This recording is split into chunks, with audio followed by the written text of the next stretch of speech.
Daily. Taste the Daily.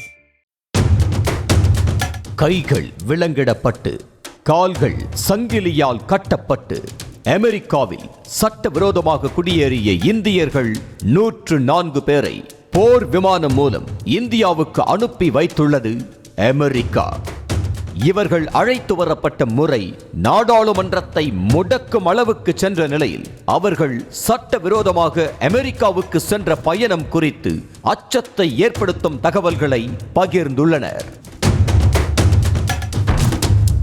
ஜனவரி 24ஆம் தேதி அமெரிக்க பாதுகாப்பு படையினரால் பிடிக்கப்பட்ட பஞ்சாபைச் சேர்ந்த ஜஸ்பால் தன்னை சட்டப்பூர்வமாக அமெரிக்கா அழைத்துச் செல்வதாக கூறி டிராவல் ஏஜென்ட் 30 லட்சம் ரூபாயை வாங்கிக் கொண்டு ஏமாற்றியதாக கூறியுள்ளார். அதே போல ஹர்விந்தர் சிங் என்பவர் கூறுகையில் பனாமா காடுகளில் உணவின்றி தவித்ததாகவும் உடன் பயணித்த ஒருவர் அங்கேயே உயிரிழந்தார் என்றும் அவர் அப்படியே ஆற்றில் வீசப்பட்டார் என்றும் கூறினார். அத்தோடு அமெரிக்கா செல்ல தன்னிடமிருந்து ஏஜென்ட்டுகள் 42 லட்சத்தை பறித்து கொண்டதாகவும் கண்ணீர் வடித்தார். இவர்கள் சொல்வதில் பொதுவான விஷயம் இவர்கள் பல நாடுகள் வழியாக பயணிக்க வைக்கப்படுகிறார்கள் என்பதே. குறிப்பாக டேரியன் கேப் என்று அழைக்கப்படும் இடத்தை கடக்க வேண்டிய நிலை உள்ளது என்கின்றனர். இது 97 கிலோமீட்டர் நீளமான அடர்ந்த காடு, சதுப்பு நிலங்கள் மற்றும் மலைகளை கொண்ட பகுதியாகும். இது பயணிக்க கடுமையான நிலப்பரப்பாகவும் மோசமான காலநிலைகளையும் கொண்டிருப்பதாலேயே இப்பகுதி பொது பயன்பாட்டிலிருந்து பல காலமாக தவிர்க்கப்பட்டிருந்தது. ஆனால் அமெரிக்கா செல்ல விரும்பும் சட்டவிரோத குடியேறிகளுக்கு இது தவிர்க்க முடியாத பாதையாக மாறி உள்ளது.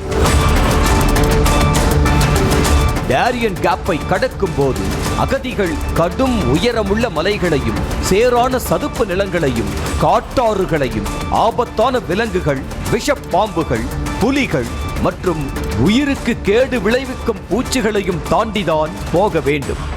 இதையெல்லாம் தாண்டி மிகப்பெரிய ஆபத்து இந்த பாதையை கட்டுப்படுத்தும் கடத்தல் மாஃபியா, போதைப்பொருள் கும்பல்கள் மற்றும் ஆயுத குழுக்களிடமிருந்து வருவதாக சட்டவிரோத குடியேறிகள் கூறுகின்றனர்.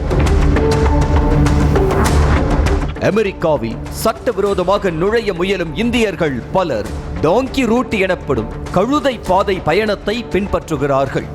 இது பனாமா, கோஸ்டாரிக்கா, எல் சால்வடார் மற்றும் குவாத்தமாலா போன்ற மத்திய அமெரிக்க நாடுகளுக்கு பயணம் செய்ய உதவுகிறது. ஏனெனில் இந்நாடுகளில் விசா பெறுவது எளிதாகும். அங்கு சென்ற பிறகு அவர்கள் மெக்சிகோவுக்கு பயணம் செய்து பின்னர் அமெரிக்காவில் நுழைகின்றனர். இந்த ஆபத்தான பயணத்தில் அகதிகளை வழிநடத்தி அமெரிக்க எல்லையை கடக்க உதவுவதாக சொல்லி கடத்தல்காரர்கள் ஆயிரக்கணக்கான டாலர்கள் வசூலிப்பதாக குற்றச்சாட்டு உள்ளது.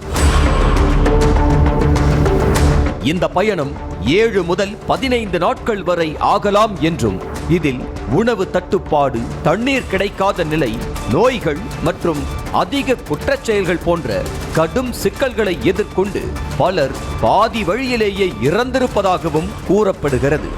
2015-22 காலகட்டத்தில் 312 பேர் உயிரிழந்ததாக சொல்லப்படுகிற நிலையில் 2023இல் மட்டும் 676 பாலியல் வன்கொடுமைகள் நடந்திருப்பதாக கூறப்படுகிறது.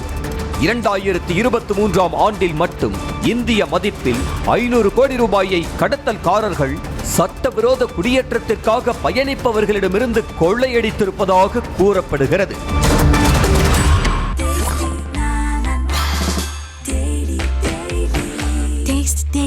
Taste the Daily.